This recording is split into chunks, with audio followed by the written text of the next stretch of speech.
Hello friends, welcome to Divya's kitchen. Friends, आज बनाते हैं एक बड़ी ही मज़ेदार सी मेन कोर्स डिश। बहुत टेस्टी बनती है, बहुत पसंद आती भी है सबको। हम बना रहे हैं यहाँ पर पालक चाप। देखिए, इतनी टेस्टी डिश है ना कि आप इसे प्लीज़ एक बार ज़रूर ट्राई कीजिएगा। आपको और आपकी फैमिली को बहुत पसंद आएगी। तो ये बनेगी कैसे, इसमें कुछ एक दो स्टेप्स हैं जिसे फॉलो करके एक अमेजिंग फ्लेवर आएगा इसमें। तो एंड तक देखते रहिए वीडियो को। तो चलिए स्टार्ट करते हैं पालक चाप। सबसे पहले मैंने यहाँ पे अराउंड आधा किलो के अराउंड ये चाप है, 6 पीसेस लिए हैं मैंने। उसे अच्छे से आप धो लीजिए। देन आप इसके जो इसमें स्टिक्स होते हैं ना, ये निकाल दो। इसे ना धोना बहुत ज़रूरी होता है क्योंकि कुछ स्मेल होती है, तो आप उसे अच्छे से वॉश कर लीजिए। फिर इसके छोटे छोटे से हमने इस तरह के पीसेस कर लेना। पीसेस को एक बोल में आप इकट्ठे करते जाइए क्योंकि इनको हमने मैरिनेट करना है, तो इसलिए पीसेस करेंगे तो मैरिनेशन बहुत अच्छे से होगी। अब इसमें डाल रही हूँ मैं लाल मिर्च पाउडर। मैं कश्मीरी लाल मिर्च पाउडर यूज़ करती हूँ। नमक कहते हैं ना, हाथ से डालना चाहिए। सब्जी में डालो या किसी भी चीज़ में डालो, इसलिए मैं हाथ से डाल रही हूँ अब। और डालेंगे हम कसूरी मेथी। आप चाहे तो इसमें नींबू का रस भी डाल सकते हैं, लेकिन मैं नहीं डाल रही हूँ। आप डाल सकते हैं, लेकिन उसके बिना भी बहुत बढ़िया फ्लेवर आता है। अब इसे मिक्स करने के बाद साइड में रख दीजिए ढक के। हम अपनी बाकी सब्जी की प्रिपरेशन स्टार्ट करते हैं। अब एक बड़े सारे पतीले में ना मैंने लिया अराउंड 1 लीटर पानी।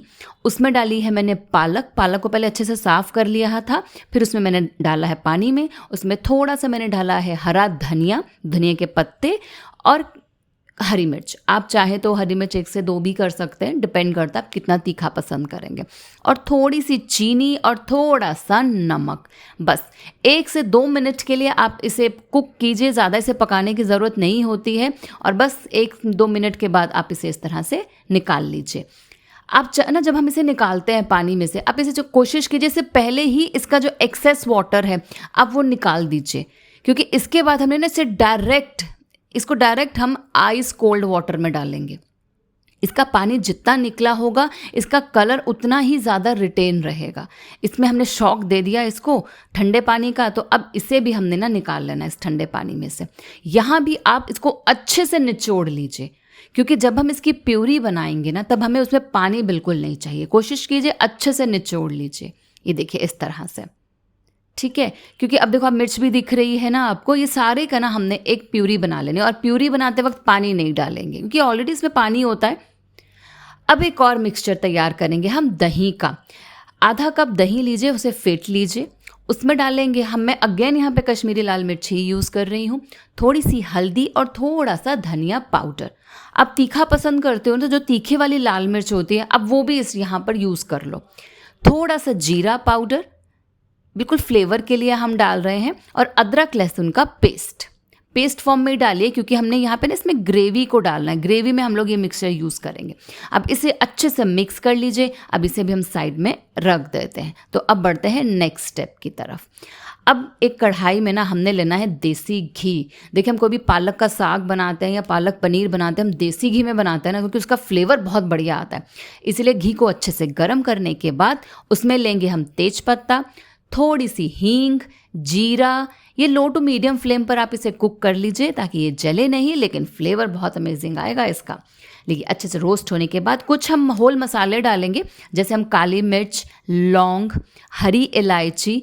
ये आराम से हमारी किचन में मिल जाता है ना, तो इसका फ्लेवर बहुत अमेजिंग आता है। तो आप थोड़े थोड़े ही डाल रहे हैं, लेकिन डालिएगा ज़रूर। चॉप गार्लिक, ये भी बहुत एक अमेजिंग फ्लेवर देता है। गार्लिक इस तरह से आप डालेंगे। इसे भी हम मीडियम फ्लेम पर कुक कर लेते हैं। अब जैसे ही अच्छे से पक जाए, तब इसमें हम डालेंगे चॉप करे हुए प्याज। एक बड़ा सारा प्याज था, उसे मैंने चॉपर में चॉप कर लिया है। प्यूरी नहीं बनाएंगे क्योंकि इससे ना ग्रेवी का टेक्सचर बहुत अच्छा आएगा आप चॉप अनियन से। जैसे ही प्याज का जो रंग है वो हल्का सा सुनहरा हो गया ना, आप देख रहे हैं, इस स्टेज तक हमने इसे अच्छे से कुक कर लेना है। अब ये जो हमने तेज पत्ता डाला था, इलायची, लौंग, आप चाहे तो उसे निकाल सकते हैं क्योंकि उन्होंने अपना काम कर दिया है। कुछ लोगों को ना बाइट में आए तो पसंद नहीं लगता है, इसलिए आप उसे निकाल दो। अब इसमें ही साथ ही हम डालेंगे 2 टमाटर। 1 प्याज था, 2 टमाटर, रेशो आप यही रखिएगा। जब टमाटर भी अच्छे से पकने लग जाए, तब हम इसमें अपने बाकी के इंग्रेडिएंट डालेंगे जो हमने पहले तैयार करें। उसके साथ हम डालें कसूरी मेथी। बहुत अमेजिंग फ्लेवर आता है कसूरी मेथी का। और साथ में हम डाल देंगे जो हमने कर्ड का मिक्सचर तैयार करा था, दही का जो हमने फेंट कर मसालों के साथ रखा था ना, आपने देखा मैंने कोई ऊपर से मसाला नहीं डाला, क्योंकि हमने हर चीज़ में मसाले डाले हुए हैं, तो हम वो साथ में ही कुक करेंगे। और मैंने अभी नमक भी नहीं डाला है, तो इसीलिए आप थोड़ा ध्यान रखिएगा, नमक आप एंड में डालिएगा, क्योंकि कई चीज़ों में नमक होता है ना, क्योंकि हमने जब मैरिनेट करा हुई है चाप उसमें भी हमने नमक डाला है। अब यहाँ पर दही को हमने अच्छे से पका लेना है। दही का पकना बहुत ज़रूरी है, कच्चापन नहीं रहना चाहिए। जब आप देखोगे कि ऑयल सेपरेट होने लग गया है मसाले में से, हमारा इट मीन्स मसाला जो है वो पक गया है, अच्छे से पक गया है। अब चाहे ढककर पका लीजिए या लो टू मीडियम फ्लेम पर आप अच्छे से पका लीजिए। अब जब मसाला पक जाएगा तब उसमें हम डालेंगे चाप जो हमने मैरिनेट करके रखी थी। अब इसमें तो नमक है अच्छे से, तो ये भी इसके साथ हम कुक कर लेंगे। अब चाप को और मसाले को आप अच्छे से पका लीजिए। ऐसे ही बड़ी टेस्टी लग रही है ना। अब मैंने यहाँ पर ढक कर 5 मिनट के लिए पका लिया था, ताकि चाप भी हमारी पक जाए, क्योंकि चाप को तो हमने ना तो फ्राई करा ना तो बॉईल करा, पकानी तो है। अभी हम उसे अकेले इसी तरह से आप पका लोगे। आप देखोगे चाप ना इस तरह से सॉफ्ट हो गई है, और इसके जो पोर्स भी ना आप देखोगे इस तरह खुलने शुरू हो गए, इट मीन्स चाप पक गई है। अब हमने जो पालक प्यूरी बना के रखी थी हम वो डालेंगे। अब देख रहे हैं ना कितनी गाढ़ी है, क्योंकि मैंने इसकी प्यूरी बनाते हुए पानी बिल्कुल यूज़ नहीं करा था। बस आप अच्छे से मिक्स कर लोगे। अब देखो इस तरह से ये अच्छे से मिक्स होगी। अब हमने इसकी ग्रेवी बनानी, क्योंकि इतनी ड्राई तो खाई नहीं जाएगी, तो ग्रेवी बनाने के लिए ना हमने एक तरफ तो मैंने पानी गर्म करना रख दिया है, और इसे भी मैंने 5 मिनट के लिए रख दिया है, ताकि ये भी आपस में अच्छे से रच जाए।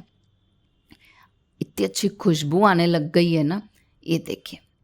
जब उधर मेरा पानी गर्म हो गया है और इधर हमारी जो है वो ग्रेवी के लिए, अब इसमें हम डालेंगे पानी गरम। जितना आपको ग्रेवी चाहिए उसके हिसाब से आप इसमें गरम पानी डालिए। गरम पानी क्यों डाल रहे हैं? क्योंकि चाप हमारी पक चुकी है, मसाला पक चुका है, हमारी पालक पक चुकी है। तो अगर आप कच्चा पानी डालोगे ना तो वो कच्चेपन का फ्लेवर रहेगा और आपको बहुत लंबे टाइम तक इसे पकाना पड़ेगा। लेकिन अभी सिर्फ हमने 5 मिनट पकाना है इसे, और हमारे जब सारी ग्रेवी आपस में मसाले रच जाए ना, मीन्स इस स्टेज तक। ये देखिए इसका कलर देखो ना कितना सुंदर आया है, और इतनी टेम्पटिंग लग रही है ना ये सब्ज़ी इस टाइम। देखिए आप देख रहे हो ऊपर घी भी इसके ऊपर आ गया है, क्योंकि हमने घी का तड़का लगाया था। लेकिन अभी इसमें मैं एक और ट्विस्ट देंगे, एक और फ्लेवर का ट्विस्ट देंगे। वो ढक के मैंने साइड में रख दिया है। अब दूसरे पैन में देसी घी लेंगे, उसमें डालेंगे थोड़े से चॉप करा हुआ गार्लिक। एकदम गार्लिक का फ्लेवर जब ऊपर से आता है ना, और भी इसका फ्लेवर इन्हांस हो जाएगा।